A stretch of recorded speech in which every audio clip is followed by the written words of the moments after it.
Up next, my very good friend, Joel Comm. Well, he's so good that I haven't seen him in about a year, but we do stay in touch on Snapchat. We do.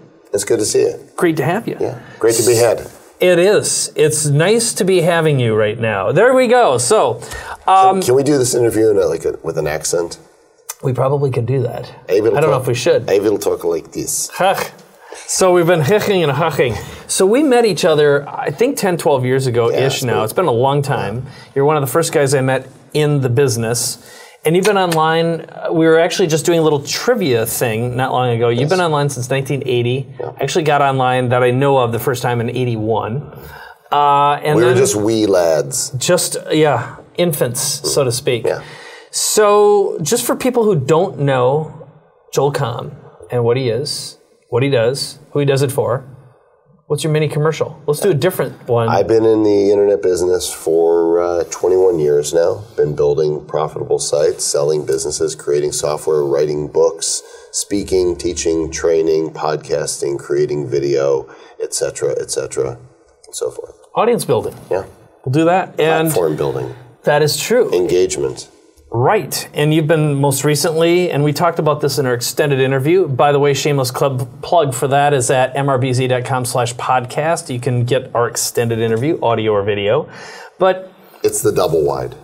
It is. It is double wide. And one thing that we talked about was Snapchat and video in general. But I thought for this interview, we'd just do a little bit of way back.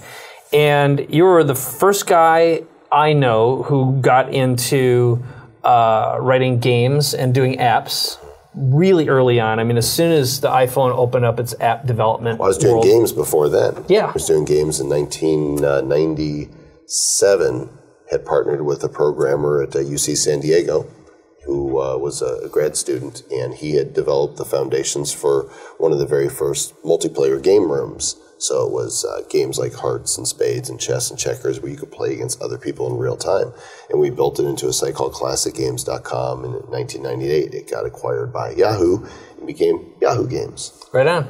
So I'm a game person. So yeah, you definitely are. And which explains a lot about your short attention span and so on.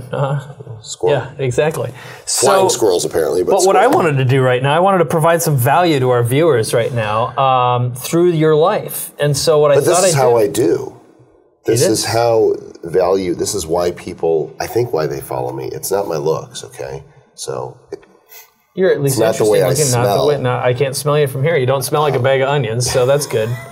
Not like my son after he gets back from a little lacrosse game. Poor fella. So he's 13 right now. You know where they go. That's what I say. It's got a bag of onions in the back of the car. But I thought one of the things that I did want to ask you is you've had a knack for way being on the bleeding edge and spotting trends before they happen. So again, right now you've been in love with Snapchat and Blab and live video. Yep. Much like me. Big stuff. But now there's a shift going on, which is the personal live video, audience building, engagement, and we're really sitting on a very fascinating place in human history right now, the way all this is coming together. But I'm curious, do you just have an instinct, or have you ever been able to deconstruct and figure out what's next and what to focus your energy on? And, is it just an innate skill set or it's a great question. Yeah. And I have attempted to reverse engineer and look at the various things I've done over the years. Yeah, what's your gut? How am I the first to market? And I think what it is I've always been a geek, still am. I had a computer when I was 16 dialing in 1980. So I'm fascinated by technology and I'm curious. And I see something that I think that would be fun to play with it. Mm-hmm. Right? Then I go and I adventure off into that technology and try it and see, okay, am I having fun doing this? Am I enjoying the process? And then after that takes place, I go, is it working for me? Am I engaging? Am I making some sort of progress? Will there be an impact that will come from doing this? And that, for me, those are the signals that I found again and again and again. That was what works for me. So the formula is, one more time, let's kind of go through if you're deconstructing. It's a curiosity, yep. Right? And then there's the willingness to take a risk as an entrepreneur and say... Interesting, curious, risk. Yeah, without having to ask myself immediately, how will I pay for this?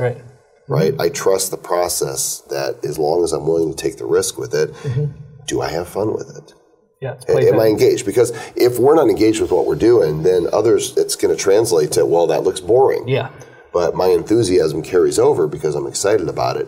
And I think that serves to draw people in to engage with me. It's like, I don't know what Joel's, up to, but he's having fun doing it. Yeah. So let's go play in that sandbox. Right. And that is contagious enthusiasm. There's no doubt about it. It's definitely a reflection of all those things. So that's interesting. Part of that is your character wrapped up in that makes it work.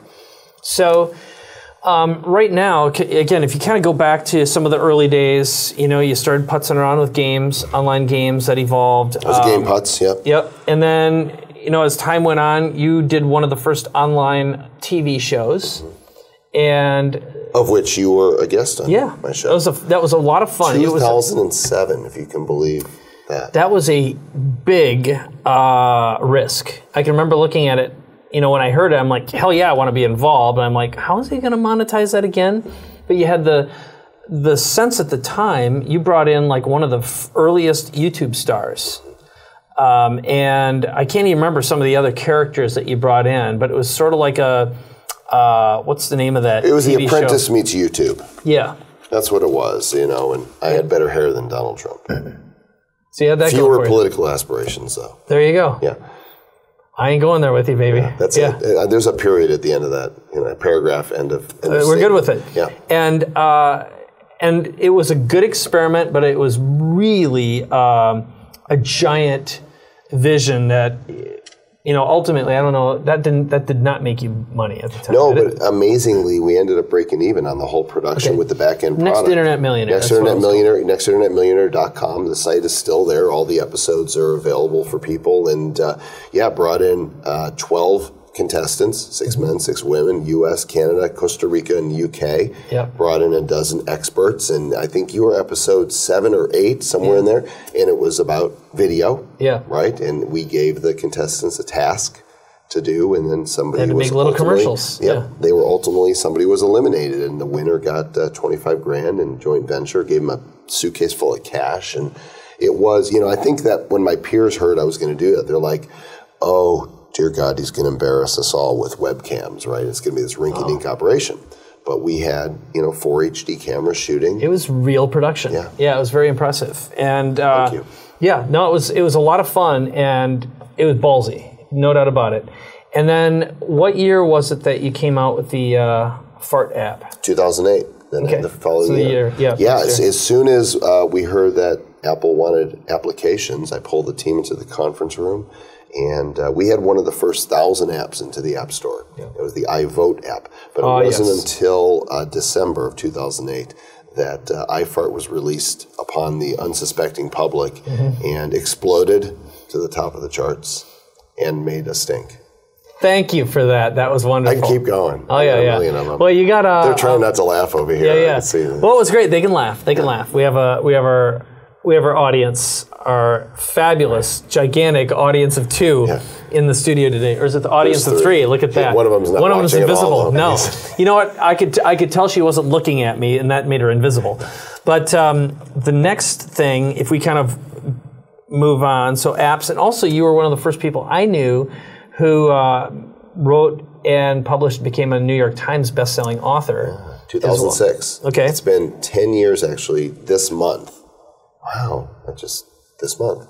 Yeah, the AdSense Code hit the New York Times Business Bestseller list, and that was an amazing thing. I still puzzle and question exactly how it happened, but don't care because it did. Yeah. And of course, any title, once you're a New York Times bestseller, you're a New York Times bestseller. Yeah, bestseller take it to the grave with you. You don't have to do another one. No. I'd like to, but my publisher, a friend of ours, David Hancock, likes to joke. He introduces me as Joel Comm, New York Times bestselling author who hasn't had a New York Times bestseller in 10 years. Yeah, that'll learn you. Yeah. Well, might be something to think about. So let's.